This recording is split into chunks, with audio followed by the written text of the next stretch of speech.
ओम श्री बंगलामुखिये नमः। जय माता दी। आज गुप्त नवरात्रि का 8वां दिन है। गुप्त नवरात्रि के 8वें दिन भक्तगण माता बंगलामुखी की पूजा अर्चना करते हैं।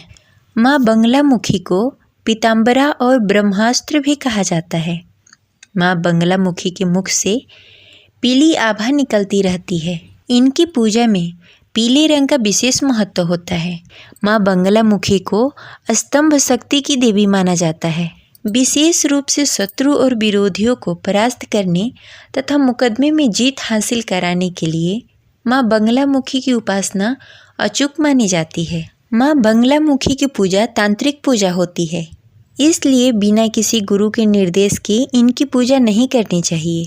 कभी भी माँ बंगलामुखी की पूजा किसी के नाश करने के लिए नहीं करनी चाहिए। माँ बंगलामुखी की पूजा में हमेशा पीले आसन, पीले वस्त्र, पीले फल और पीले नैवेद्य का प्रयोग करना चाहिए। माँ बंगलामुखी के मंत्र का जाप करने के लिए हमेशा हल्दी का माला प्रयोग करना चाहिए। माँ बंगलामुखी की पूजा हमेशा संध्या काल या मध्य रात्रि में करनी चाहिए। अगर आप अपने शत्रु और विरोधी को शांत करना चाहते हैं तो माँ बंगलामुखी के जन्मोत्सव और गुप्त नवरात्रि में इनकी पूजा जरूर करें।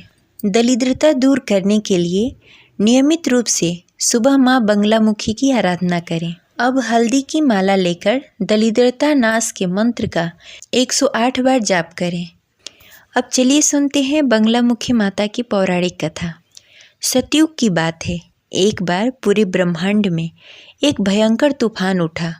वो तूफान इतना शक्तिशाली था कि उसके प्रभाव से समस्त प्राणी जगत का नाश हो जाता। इस तूफान से सभी जगह हाहाकार मच गया। संसार की रक्षा करना असंभव हो गया।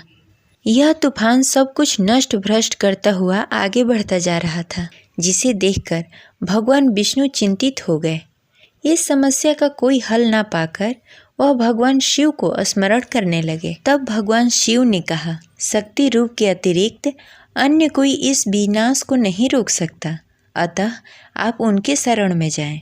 तब भगवान विष्णु ने हरिद्रा सरोवर के निकट पहुंचकर कठोर तप किया। भगवान विष्णु के तप से देवी शक्ति प्रकट हुई। उनकी साधना से महात्रिपुर सुंदरी प्रसन्न हुई।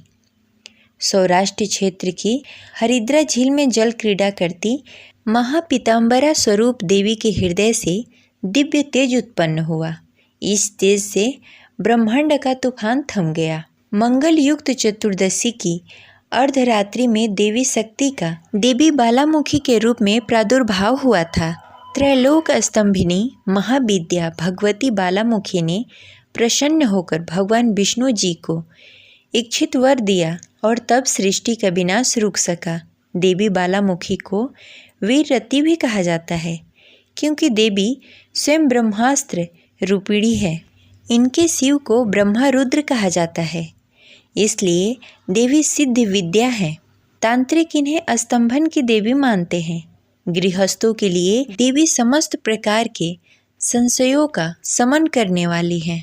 वहीं दूसरी कथा के अनुसार इस पूरी सृष्टि के रचयिता भगवान ब्रह्मा का ग्रंथ जब एक राक्षस ने चुरा लिया और पाताल में छिप गया, तब उसका वध करने के लिए माँ बंगलामुखी की उत्पत्ति हुई। माँ ने बकुला का रूप धारण कर उस राक्षस का वध किया और ब्रह्मा जी को उनका ग्रंथ लौटाया।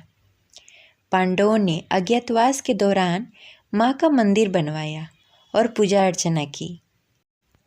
वहीं त्रेता युग में माँ बंगलामुखी को रावण की इष्ट देवी के रूप में पूजा जाता था।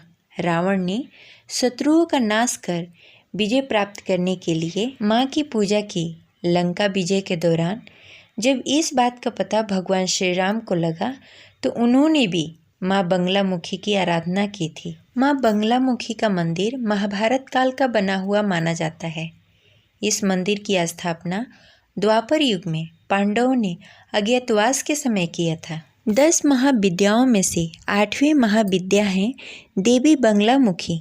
इनकी उपासना करने से भक्त शत्रुनाश, वाक सिद्धि और वाद विवाद में विजय के लिए करते हैं।